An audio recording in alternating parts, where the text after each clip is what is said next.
Machiavellianist, Illuminati, all through your body. The blows like a 12-gauge shot. Feel me? And God said He should send His one begotten Son to lead the wild into the ways. Follow me.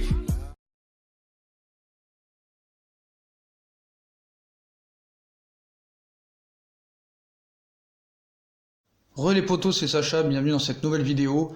Donc comme vous le savez, Mauro Icardi a signé en prêt pour une année avec une option d'achat non obligatoire. Et apparemment Mauro Icardi ne voulait pas signer au Paris Saint-Germain. Donc le club de la capitale française appréciera cette anecdote.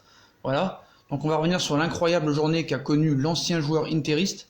Donc une journée totalement incroyable qui a débuté avec la sortie de scène de Wanda Nara sur Tiki Taka, l'agent d'Icardi ayant dû rentrer précipitamment à la maison pour une mission qui était tout sauf une partie de plaisir. Une fois arrivé à domicile, plus que de traiter avec l'Inter de Milan, une prolongation de contrat était la condition sine qua non ouvrant un départ en prêt. Plus que de traiter avec Paris, Wanda s'était de nouveau retrouvée face au mur érigé par son mari. Nullement convaincu, Mauro était absolument décidé à rester et ne voulait pas entendre raison. Les discussions houleuses ont duré des heures et des heures jusqu'à ce que Wanda, à 4 h du matin désespérée, se retourne vers les agents et amis historiques de Mauro Icardi, Pino et Savini. S'il vous plaît, convainquez-le. Donc voilà, les mots de Madame Wanda Icardi. Ce n'est que bien plus tard, tôt dans la matinée, qu'Icardi a finalement pris la décision d'aller au moins au Paris Saint-Germain. Donc voilà, ça commence bien l'arrivée. Donc on va revenir un petit peu sur les étonnants dessous de l'opération. En clair, Donc certes, toujours ces propos, faut les prendre avec prudence. Donc Icardi est devenu un joueur du Paris Saint-Germain environ 1 heure avant la fermeture officielle du mercato estival. Pourtant, il ne voulait pas rejoindre le Paris Saint-Germain, voilà. Et le PSG a douté jusqu'au dernier moment. C'est pour ça que ça s'est fait très tard l'officialisation. Donc le PSG a terminé son recrutement hier. Donc toutefois, cela aurait pu se passer différemment, En effet, donc Wanda Nara, épouse et agent du joueur, a quitté l'émission Tiki Taka à laquelle elle participait afin d'aller rejoindre chez eux son mari. Elle pensait pouvoir le convaincre d'accepter de prolonger avec son club avant de décoller pour la France et le Paris Saint-Germain en prêt. Il doutait encore au réveil, mais cela ne se passe pas du tout comme prévu et elle fait alors face à un mur. Icardi ne veut pas céder et compte bien rester à l'Inter, club qu'il a d'ailleurs attaqué en justice après avoir été placé dans le loft des joueurs indésirables. Les discussions qui vont durer quelques heures vont parfois être houleuses et finalement Wanda Nara appelle 2 hommes, les agents historiques, comme on vous l'a dit, de l'attaquant, Pino et Savini.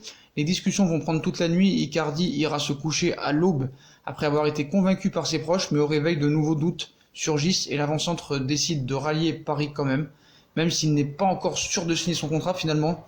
Tout se décante dans la journée et comme vous le savez, Mauro Icardi est prêté contre 5 millions d'euros et le PSG dispose d'une option d'achat non obligatoire de l'ordre de 65 millions d'euros vers 23 h. Voilà, c'est là que tout s'est décidé.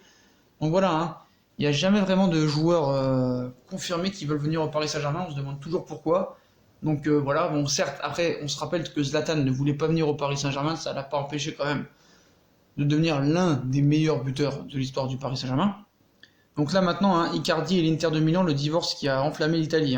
Donc voilà. Donc est-ce que si ces propos sont vrais, ça commence très mal parce que le gars ne voulait pas venir, mais c'est pas précipitamment parce qu'il voulait aller nulle part en fait, ni à la Juventus de Turin, ni à Monaco, ni au Paris Saint-Germain. Donc voilà, c'est pas un problème du Paris Saint-Germain. Donc voilà, il y a eu les menaces de mort interposées en octobre 2016 avec l'Inter. On se rappelle du chapitre du retrait de Brassard en février 2019, la grève en février 2019.